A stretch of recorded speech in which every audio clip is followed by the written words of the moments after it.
But Dr. Lamb actually came to my school on Wednesday and talked to me. Has he had a chance to come out to you guys' school yet? Not I yet. have someone else. I have Sarah Whitaker, and she's coming on Thursday, I think. Okay, I haven't met her, but Dr. Lamb, he knows what he's talking about. He kind of I enjoyed speaking with him because he kind of cleared a bunch of things up for me. Oh, that's Well, I good. get to meet with him either this week or first of next week, I Right. think, I think, which I'm kind of looking forward to because I know y'all saw I texted back. Everything's kind of vague, and I'm struggling with that. very Yeah. vague, very vague. And like you said, I look back some weeks because I mean, on some weeks he may ask us to do something, but then we not submit it. So it's like, am I supposed to turn that in somewhere? How, you know what I mean? So I do. Well, that's just like when we talked and we did the how we had to do our policies and procedures if somebody didn't do something. I looked everywhere trying to figure out where to put that at and post it. And Right. I never could find anywhere, so I was going to ask y'all. There's an assignment 3 link. If you go into the week 3, it was week 3, right? Right. Go into week 3 and scroll all the way down, and then it's like the second to last thing on there. It says week 3 assignments. You can click on that and submit it there. Wow. Or if you go into my grades, for whatever reason, week 3 is all the way at the bottom. But it won't let me click on it. Really? I tried that. I went into my grades and it's grayed out. It won't let me click on it to submit anything. Okay. Then let me see. Because I saw where you're talking about, but it wouldn't let me click on it to submit. Let me see. And I didn't want to hold us up for not submitting something when I was supposed to. Right. Okay. So and I didn't know if one person had to submit for the whole group or did it, you know what I mean? Did we all have to submit the same document? That's what I was wondering because I know all 3 of us did a piece. Oh, I think we lost I connection. think we all had to submit, but we were submitting like the same thing over and over. So if you go, can you see my screen? I can. I see you. Okay. So if you go into week 3. Right. And then right here, if you click where it says week 3 assignments, okay, it opens up the submission page. Oh, okay. I got you. Oh, wonderful. Okay, because the last time we had to do something, it said submit here. Right. Yeah, that one, and then it should, but I think when I tried it first in my grades, it wouldn't let me click there either. But my grades, for whatever reason, everything's in order except week 3 is all the way down here. But it should, when you click on it, open that submission page from there. Okay, and that's just go back to your grades for just a minute, okay, Alicia, and I'll show you. And that's just our schedule that scroll down. That was the schedule, the policy about what to do if everybody wasn't on time or whatever. Right. And that was where you did like the survey piece, James. Right. Alicia did the schedule of who was going to be the Zoom host, I guess is what you call it. And then I typed up that one sentence about what we were going to do, procedure policy. Right. But your if we weren't ready was for your PLC at your school, not for us. Right. Right. Yeah. Okay, and, and that's what the survey is, the efficacy survey. Right. Yep. Right. So that's where the stuff that wasn't for the APSL was due last week. No, because that survey thing that we were supposed to be doing was one that we create for our PLC to fill out, right? Right, but it goes in. And you were just sending that one to us to look at. Right. Yeah. Right. Yeah. Well, I sent it last week. I thought like I didn't know anybody didn't get it. Well, I don't know what's going on with the email stuff because I just got the email today from Dr. Lamb requesting the meeting time. Yeah. Oh, wow. And I was like, oh, okay, I'm sorry, I just got this. So I don't know what's going on with stuff being sent. Today was the first day I was able to open an email in my Gardner Webb University email account for at least since like Wednesday. Every time I click on open up my account, the computer will freeze, whether I'm at my home computer or I'm at my work computer. Oh, wow. Wow. I have all my Gardner Webb emails forwarded to my regular email address, so I don't have to go in there. Yeah, that Yeah, part. I think that's what I'm getting ready to go in the settings and set that up for my own because it's aggravating. So I don't think about checking it every day like I do my work email. Mhm. Right. So I'm gonna forward mine that way too. But I feel a lot better now that we're texting because Yeah, at least I know that I'm not missing anything. yeah, that worked a lot better for me this week too. I did want to ask y'all, do y'all want to change the meeting time? Because we originally set it up for Thursday, but it seems like it seems like all of us are having scheduling conflicts during the week. So would it be better to say Sundays would be the time to meet? Or do y'all want to do it on Saturday? I'm just asking because it just seems like the weeks are hectic. Yeah, I'm fine with that. But what I did just notice that I think he wanted this assignment on Friday. So I don't know how is he gonna be, you know what I mean? How is he gonna be with us being a few days late or how Where did you see that? this for our week 4 assignment? I Uh-huh. think it says February the 10th at 11:59. Really? Because all of our other stuff has been due by midnight on Sunday. Right. So I don't have a clue. I'm just That's weird. Why is it random like that? right. I'm just trying not to get too far behind. Right. Well, I mean, I don't know about y'all, but I go on and check the discussion boards throughout the week, and I'm looking at stuff, and I'm noticing that nobody posted. There's one person that's posted week 4's assignment already. I saw that too. One person. Yeah. And I'm like, am I the one that's crazy here, or is everybody struggling in this class not understanding the assignments, and we're all struggling going, what we're supposed to do? Yeah, I'm not sure, but I noticed that as well. And it was the same thing last Sunday with the task 2. Right. I know. And I was Sunday thinking with afternoon, that, no I think one. most people had their PLCs meeting up every other week. So that's what, you know what I mean? If I had known, I would have, you know what I mean, planned my PLC for last week or the week Right. before last. So, but I guess But can y'all meet like that? Because, I mean, I'm struggling getting people to meet every other week, much less every week. Right. I've only met twice. And when we met on Thursday, we did our meeting for week 2 and week 3. Like the data stuff, we did that, Right. and the stuff for task 3. We did that all in one meeting because we were never able to meet the week before. Mhm. Right. And I mean, I think that kind of worked out, but I don't know. Okie dokie then. But we need to go ahead and do our peer reviews before it times us out. Right. Yeah. Right. Starting off, I mean, you guys did a wonderful job. It was real easy to flow. I think this one, I think this piece was like a bridge piece, like a connector piece to what we already did. And I feel like this piece kind of, it added on or made your first part a little bit better. It's kind of making that vision come to life now. Right. So I really enjoyed reading both of your guys'. And I thought both of y'all's were great. They were both, well organized and laid out and all that good stuff. I did make the same suggestion on both of your papers though. Mm-hmm. So both of you showed data for like one piece, but didn't compare it to other areas to like show why you picked that piece instead of something else. Like James, you guys are doing biology, and you showed the biology data, but what made you pick biology over math or reading or social studies or whatever? Are you lower in biology, or are you seeing less growth in biology or something like that?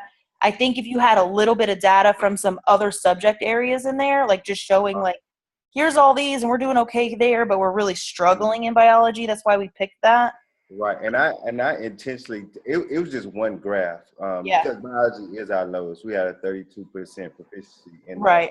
And most of our other ratings are, I want to say our other lowest is 45-ish, and our other ones are 60. Right. But yeah, there's just one graph I can really just, one table I can add in there. Yep. It kind of shows where biology is the lowest. Yep, I would add that and just show that like we're really struggling in biology. That's why I'm targeting biology. Okay. And then Annette, for yours, you showed the behavior data. I think it would be really good for you to show your achievement data. Right. I read that in yours. Yeah. So at the end, you could show your new achievement data and look at growth to see if the behavior changes do impact the academic pieces, which they should. They do. Correlate. But I think it'd be good if you added that data on the front side too, so you have it to compare at the end. Right. I saw that was a good suggestion. I thought, yes, that makes sense to go back and add that. And then to answer your other part about the PBIS that you asked me about Mhm. online, we are in the process of adopting it. We are, Okay. yeah, Cool.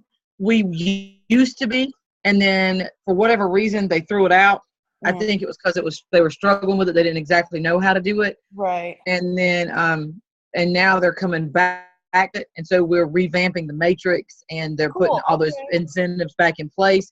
So it actually works out good because we're putting all that into effect with the positive behavior support and all that good stuff. So that was easily to mesh in with changing the behavior for those, Right. because you saw how high the things were in those few things those three that I used to Right. make the comparison. But no, the achievement. So what I think I'm going to do is go and pull the EVOS on teachers that don't have as many referrals. And I think I'm going to go back and make that comparison to show what you were talking about, where a classroom teacher that has this, I guess, veteran teacher, you'd say, Mhm. that has less referrals, to show their achievement piece against a teacher that's struggling with classroom management, how it does make that difference. Right. Or just to cut down on the work piece, you could maybe just show the school as a whole data, because if you implement PBIS school wide, I mean, of course it will impact those struggling teachers, but it should impact everybody. Right. That could help change the culture of the school completely. Right. Right. So then you don't have to go pull each individual teacher, just like pull those baseline data for the whole school. That makes sense. And I've been lucky enough to be able to work at a school where we've had the PBIS school wide. And at my first school, when I was still in Georgia, it wasn't school wide, and I just implemented it in my classroom. And while it worked in my classroom, it really worked when it was school wide, because it's consistency. You know, the students are hit with it every block and every period. And they can see the rewards from that. So I think that's a great aspect to have. So yeah, the buy-in across the school makes such a big difference. Right. Yeah. Now yours, Alicia, I thought was really well organized, and it was simple, and I liked it because it was short, sweet, and to the point. There wasn't a lot of fluff to it. You didn't have to go through a lot of stuff to get to what you were trying to say, and your charts were real easy to read, and where you were giving me and James the suggestions to compare it against, and you had yours there for the math and the reading and explained why you chose it over the other. Right. So I felt like it was really well written. Right, and I think that helped with the flow or the simplicity of it. It's like, oh, okay, like the critical thinking and the problem solving, it just kind of went in order. You know what I mean? So when I was going through the rubric, like, yeah, that's evident. Right. So, well, it was short, sweet, and to the point, because I really wasn't sure what they were looking for. Again, there's that vague piece that we're trying to figure through. Right. Me and a friend of mine, she's actually in Hawaii, but we're going through this program together. And we were talking on Sunday. I was coming back from DC on the train, talking to her like, I have no idea what this is supposed to look like. Like, I can think of 2 paragraphs to write about this, and I just don't know if that's enough. Hear me? Yeah. We'll find out. So now we were talking about this also. So it looks like we're going to take all these pieces and turn them into one piece at the end. Does that seem like what it's heading towards? That's what it looked like to me. So then I get confused on the APA format part of it, because like I left off the title page and all that stuff. And James, I saw you put yours in there, and I was torn as to whether to do that or not, because if we're going to put it all together at the end, then the title page from the task 1 would be your title page for the whole piece. Right, but I haven't seen any. That's what it seems like it's leading to, but I'm not sure if that is. I think we are going to put them all together. I just wasn't 100% sure. Right. And I just want that may be a question that when I meet with Dr. Lamb, I may jot myself a note to ask him. And then when we meet again, I can answer that question for all 3 of us. Well, and the other thing is, do we need to do citations for where we got the data from? because Right. none of us did. I didn't either. And I didn't even think about it until I was doing the rubric for you guys. And I was like, ooh, Right. well, we did use something to get this data. So do we need to cite that or not? I don't know. That's true. Yeah. Yeah, but I think mean, we didn't. probably need I don't to- know. I look at that in two ways because I'm not sure that we used. I don't know that we used to, like. I don't look at it as plagiarism because we did Right. copy and paste word for word, and we used a chart to Right. show to prove data. So I don't know. I don't know if it falls into the same Right. thing. I don't know. I agree. I don't know either. I'm not sure. So I think I put that on both of your peer reviews. Like, I don't know if we Yeah, should. I saw that. I was like, well, she's in the same boat I am. I'm like, I don't know. Yeah, I didn't put one, but I would figure once we turn it in, we probably would need to. Yeah. And I mean, I just went to the NCDPI snapshot. I got a snapshot of the school, and one of my coworkers showed me this other place where it's just really like another report card. Mm-hmm. So yeah, we can just kind of add those in. Yeah. And I noticed that this one that we're supposed to be submitting tonight, if I'm not mistaken, that it had to have, was it five or more sources? 5 or more sources and 3 online resources. So Yeah. I think the 3 online resources are supposed to be like tech tools you can use towards your action plan. Mhm. Action plan, but you're not currently using them now.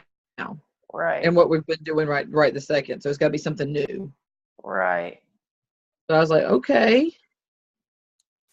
Yes. I'm a technology person and I like to use technology, but I'm also a believer that you can't implement 3 or 4 different types of technology at one time and be Well, successful. I think now, and I also, I think the point behind that is to research at least 5 like best practices, but not necessarily to implement all 5 best practices. Like, research them and then figure out what you think is going to work best for you. Okay. And then use those pieces in your action plan, not find 5 best practices and make them work in your action plan, plus find 3 tech tools and make them work. Right. Okay. And I agree with that. I think that's where my thought process was going with it as well. Yeah. Because I'm just sitting here going, if you want me to do 5 at one time, you're going to ask for a disaster. Yeah. So I know. Because you're not going to be able to learn that many and do that many and successfully implement them. Right. I know in my Google Slides presentation I did with my group, I had 5 or 6 different best practices in it, but I know 3 of them absolutely I'm going to use. 2 of them, like, yes, these are best practices, but I don't see me focusing on these things or even using them. So that's just my thought process. Yeah, I agree with what you're saying. I know we have this one lady that whatever comes across her Twitter page, if it's the newest and the biggest thing that's right now, it's got to be put in place and it's got to be used right now. Forget whatever you've been trying to do. If this coming across that Twitter page, it's got to be put in place right now. I'm thinking we just started a program 2 weeks ago to throw it out and start something else new. I'm like, no. There's school districts that do stuff like that. Seriously. I mean, the newest, biggest, baddest thing, you know what I mean? And you never get to see how well the other program works because you cut it off right there, right smack dab in the middle. Yep. I've been through. Yeah, our county invested in something that costed over $5,000. They used it for 6 months and then they bought something else. Yeah. And I was like, really? I could have used that money in my classroom for a whole lot more. Right. Yep. So. But all right. Well, I think that was pretty short and sweet and to the point for all of our peer reviews because they weren't very long. Right. So task 3 was due tonight, but I know mine won't be ready tonight. So do we want to plan on moving the next meeting to Saturday or Sunday, or do we want to keep it on Thursday, or what do we want to do? Saturday. I guess I'm probably going to say let's push it to the weekend because I think it's going to make more sense for all of us because I know how my weeks have been going here lately. Right. Okay. So y'all just tell me which day works better. Saturday evenings around this time for me or Sunday is fine. So I'm good either way. Me too. I have no life, so. Welcome to adulthood. I'm too old to do anything on the weekends. Right. and still be able to function on Monday morning. Right? I'll Yeah. be lucky then. So yeah, I say let's shoot for Saturday around 8:30, and then Okay. push it back. And we'll just do it like we did this week. If we feel like if one of us isn't ready, we'll just text the other one and say, hey, we're going to push it to Sunday. Sounds good. Because I think this coming up weekend is my weekend to host, right? Yeah. Like I'll send out the email with the link. Okay. Yep. All right. Sounds good. All right, guys. Once again, it was a pleasure discussing Yep, these it was. things with you guys. I hope you guys have a great week. All You right. too. We'll talk to you guys throughout the week. All right. Got to figure out how to stop this thing. It's like a record. You hit stop record.